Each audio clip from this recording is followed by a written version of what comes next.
Hi friends, welcome to my channel. SSC నుండి page 13 notification అయితే రావడం జరిగింది. అయితే మనం ఈ వీడియోలో ఎవరైతే ఇంటర్మీడియట్ పాస్ అయ్యారో, ఎవరికైతే టైపింగ్ స్కిల్ ఉందో వాళ్ళ కోసం నేను ఇక్కడ వేకెన్సీ కోసం అయితే ఎక్స్ప్లెయిన్ చేయడం జరుగుతుంది. సో ఎవరైనా ఇంట్రెస్టెడ్ క్యాండిడేట్స్ ఇంటర్మీడియట్ చేసి టైపింగ్ మీద స్కిల్ ఉంటే మీరు ఇక్కడ ఈ పోస్ట్కి అయితే అప్లై చేసుకోగలరు. ముందుగా ఆన్లైన్ అప్లికేషన్ మనం చూసుకుంటే 2వ తారీఖు నుంచి 2 జూన్ నుంచి స్టార్ట్ అయితే అవ్వడం జరిగింది. లాస్ట్ డేట్ వచ్చేసరికి 23 జూన్ వరకు అప్లికేషన్ అవైలబుల్లో ఉండడం జరుగుతుంది. అయితే ఇక్కడ మనం చూసుకుంటే పోస్ట్ కోడ్ వచ్చేసరికి WR14425. ఇక్కడ మనం నోటిఫికేషన్లోని WR14425 చూసుకుంటే అసిస్టెంట్ అడ్మిన్ అండ్ హెచ్ఆర్ పోస్టులకి మొత్తం మనం పోస్టులు చూసుకుంటే ఇందులోని 54 పోస్టులకి వీళ్ళు వేకెన్సీ అయితే ఇవ్వడం జరిగింది. సో దీనికి సంబంధించిన మనం మినిమం క్వాలిఫికేషన్ అయితే ఒకసారి ఈ వీడియోలో డీటెయిల్గా చూడగలం. ముందుగా ఇక్కడ మనం చూసుకుంటే ఏజ్ లిమిట్ కూడా వాళ్ళు ఇక్కడ ఇవ్వడం జరిగింది. మీకు అర్థం అవడానికి నేను సపరేట్గా ఒక టెక్స్ట్ కూడా నేను రెడీ చేయడం జరిగింది. అలాగే మొత్తం 54 పోస్టులు. సో ఇక్కడ మనం చూసుకుంటే ఈ పోస్ట్కి పర్టికులర్ పోస్ట్కి ఏజ్ లిమిట్ వచ్చేసరికి 18 నుంచి 27 సంవత్సరాలు మీకు జనరల్ కేటగిరీస్ ఎవరైతే ఉన్నారో వాళ్ళు అప్లై చేసుకోగలరు. ఇక్కడ మనం చూసుకుంటే వెస్టర్న్ రీజన్ నుంచి ఈ పోస్ట్ అయితే రావడం జరిగింది. మొత్తం 54 పోస్టులకి వేకెన్సీ అయితే ఇవ్వడం జరిగింది. ముంబైలో మనకి వెస్టర్న్ రీజన్ హెడ్ క్వార్టర్స్ అయితే ఉండడం జరుగుతుంది. అలాగే పోస్ట్ పేరు మనం చూసుకుంటే అసిస్టెంట్ అడ్మిన్ అండ్ హెచ్ఆర్.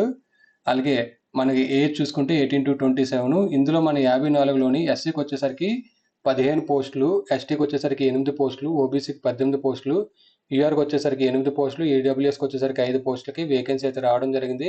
మీకు ఇక్కడ అర్థం అవడానికి నేను ఇక్కడ ఏజ్ లిమిట్ కూడా మీకు ఇవ్వడం జరిగింది. ఎవరైతే జనరల్ అండ్ ఈడబ్ల్యూఎస్ క్యాండిడేట్స్ ఉన్నారో వాళ్ళకి సేమ్ ఏజ్ లిమిట్ అయితే ఇక్కడ ఉండడం జరుగుతుంది. అలాగే ఎవరైతే ఎస్సీ ఎస్టీ వాళ్ళు ఉన్నారో వాళ్ళకి 18 to 30 వరకు ఈ పోస్ట్కి అయితే అప్లై చేసుకోగలరు. అదే ఎవరైతే ఓబీసీ క్యాండిడేట్స్ ఉన్నారో వాళ్ళు 18 నుంచి 30 సంవత్సరాల వరకు ఏజ్ ఉంటే మీరు ఈ పోస్ట్కి అయితే అప్లై చేసుకోగలరు. అలాగే మన ఎగ్జామ్ సెంటర్ చూసుకుంటే ఇక్కడ మన ఏపీ తెలంగాణలో సౌదర్న్ రీజన్లో మనకి ఇక్కడ గుంటూరు, కాకినాడ, కర్నూలు, నెల్లూరు, ఒంగోలు, రాజమండ్రి, తిరుపతి, విజయవాడ, విశాఖపట్నం, విజయనగరం, పాండిచ్చేరి, చెన్నై, కోయంబత్తూరు, మదురై, సేలం, తిరుచిరాపల్లి, తిరునెల్వేలి, వెల్లూరు, హైదరాబాద్, కరీంనగర్, వరంగల్, కృష్ణగిరి, శ్రీకాకుళం, ఏలూరు నుండి మనకి ఎగ్జామ్ సెంటర్ కూడా మాకు వాళ్ళు ప్రొవైడ్ చేయడం జరిగింది. సో మన ఇక్కడ ఇందులో 3 ఎగ్జామ్ సెంటర్స్ అయితే ప్రిఫర్ అయితే మనం అప్లికేషన్లో అప్లై చేసినప్పుడు ఇవ్వాల్సి ఉంటుంది. 3 డిఫరెంట్ ఎగ్జామ్ సెంటర్స్ అయితే ఇవ్వాల్సి ఉంటుంది. ఇది వచ్చేసరికి పర్మనెంట్ జాబ్ అండి. దీనికి సంబంధించిన మన క్వాలిఫికేషన్ కూడా ఒకసారి డీటెయిల్గా చూద్దాం. ఇక్కడ మనం ఆన్లైన్లో అప్లై చేసినప్పుడు మీరు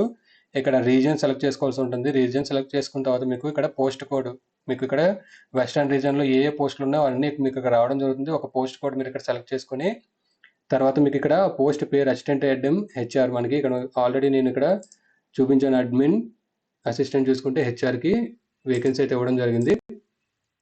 సో ఇక్కడ మనకి లెవెల్ ఆఫ్ పోస్ట్ చూసుకుంటే హయ్యర్ సెకండరీ ఇంటర్మీడియట్ మీద. సో దీనికి మనకి ఎసెన్షియల్ క్వాలిఫికేషన్ ఇదైతే మీకు మస్ట్ అండ్ షుడ్గా అయితే ఉండాలి. అయితే ఎస్ఎస్సి నోటిఫికేషన్లో ఏంటంటే మీకు ఆన్లైన్లో అప్లై చేస్తున్నప్పుడు ఈ ఎసెన్షియల్ క్వాలిఫికేషన్ ఒకసారి మీరు క్లియర్ కట్గా చూడండి. నోటిఫికేషన్ మీరు చూసి ఫాలో అవ్వకుండా ఒకసారి ఎసెన్షియల్ క్వాలిఫికేషన్ అప్లై చేసినప్పుడు క్లియర్ కట్గా మీకు ఎలిజిబిలిటీ ఉంటే అప్లై చేసుకోగలరు. చాలా వాటికి ఎక్స్పీరియన్స్ కూడా ఇక్కడ అడగడం జరుగుతుంది. ఇక్కడ మనం చూసుకుంటే ఈ పర్టికులర్ పోస్ట్కి ఏదైతే ఇక్కడ మన అసిస్టెంట్ అడ్మిన్ అండ్ హెచ్ఆర్ ఉందో దీనికి ఇంటర్మీడియట్ ఇక్కడ మనం చూసుకుంటే 12th class or equivalent qualification from recognized board or university 12th class pass అయి ఉండాలి. అలాగే టైపింగ్ స్పీడ్ మీకు వచ్చేసరికి 35 వర్డ్స్ పర్ మినిట్ మీరు ఇంగ్లీష్లో కానీ లేదా 30 వర్డ్స్ పర్ మినిట్ హిందీలో కానీ టైపింగ్ స్పీడ్ అయితే మీకు వచ్చి ఉండాలి. ఈ టైపింగ్ స్పీడ్ మీకు వచ్చి ఉండి ఇంటర్మీడియట్ పాస్ అయితే మీరు ఈ పోస్ట్కి అయితే అప్లై చేసుకోగలరు. సో ఇది మనకి ఎస్ఎస్సి నుండి వచ్చిన డిఫరెంట్ రీజియన్ నుంచి వచ్చిన వేకెన్సీస్లోని ఇక్కడ నెంబర్ ఆఫ్ వేకెన్సీస్ మనం చూసుకుంటే 54 వేకెన్సీస్ అయితే మనకి ఈ పోస్ట్కి రావడం జరిగింది ఇంటర్మీడియట్ ప్లస్ టైపింగ్ మీద. సో ఇది ఎస్ఎస్సికి ఇంటర్మీడియట్ మీద వచ్చిన ఒక మంచి నోటిఫికేషను. ఈ వీడియో కనుక మీకు నచ్చినట్టయితే లైక్ చేసి షేర్ చేయండి. అలాగే నా ఛానల్ ఎవరైనా సబ్స్క్రైబ్ చేసుకోకపోతే సబ్స్క్రైబ్ చేసుకోండి.